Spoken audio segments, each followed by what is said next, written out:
নমস্কার বন্ধুরা, সবাই কেমন আছেন? আমরা সবাই খুব ভালো আছি। মণ্ডল কুকিং হাউসের পক্ষ থেকে সবাইকেই স্বাগত। সবাইয়ের কুশল কামনা করে আজকে আমি খুব সহজে ধনেপাতার চপ করে দেখাবো। কত সহজে এবং কিভাবে আমি এই চপটা বানাই প্রথম থেকে শেষ পর্যন্ত দেখার জন্য সবাইকেই অনুরোধ করছি। ধনেপাতার চপ বানাতে লাগছে কিছুটা পরিমাণ ধনেপাতা নিয়েছি, আদা নিয়েছি বাটা, একটু কাঁচা লঙ্কা কুচি নিয়েছি, লবণ নিয়েছি, হলুদ নিয়েছি, জিরে গুঁড়ো, ধনে গুঁড়ো, আর নিয়েছি কালো জিরে, সাদা জিরে, জোয়ান, একটু চিনি আর বেসন। কীভাবে চপটা বানায় দেখুন।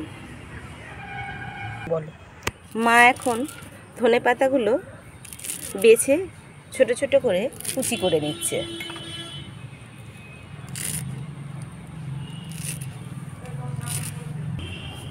ধনেপাতাগুলো কুচি করে নিয়েছি। এবার এর মধ্যে পরিমাণ মতন বেসন দিয়ে দেব।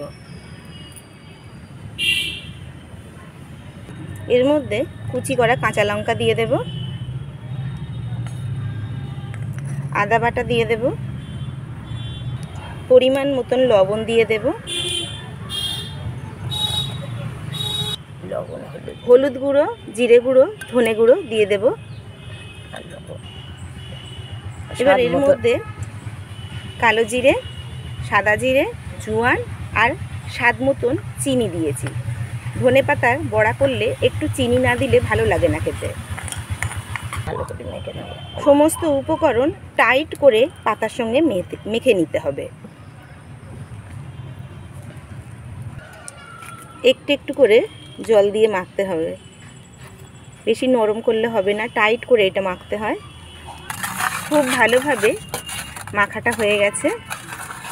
এবার হাতে একটু তেল মাখিয়ে চপের শেপ বানিয়ে নেব। দুটো হাতে ভালো করে এবার তেলটা মাখিয়ে নিতে হবে।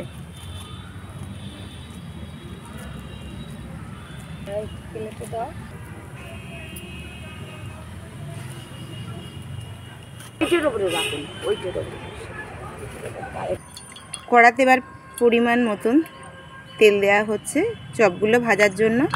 তেল গরম হয়ে গেছে, এক এক করে চপগুলো তেলের মধ্যে দিয়ে দেব। লাল লাল করে চপগুলো ভাজতে হবে। কেউ এর মধ্যে চালের গুঁড়োও দিতে পারেন।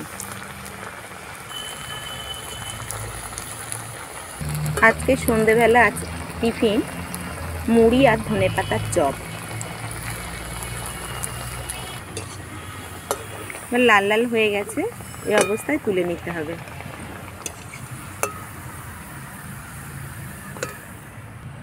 বাকি চপগুলো এভাবেই ভেজে নেব।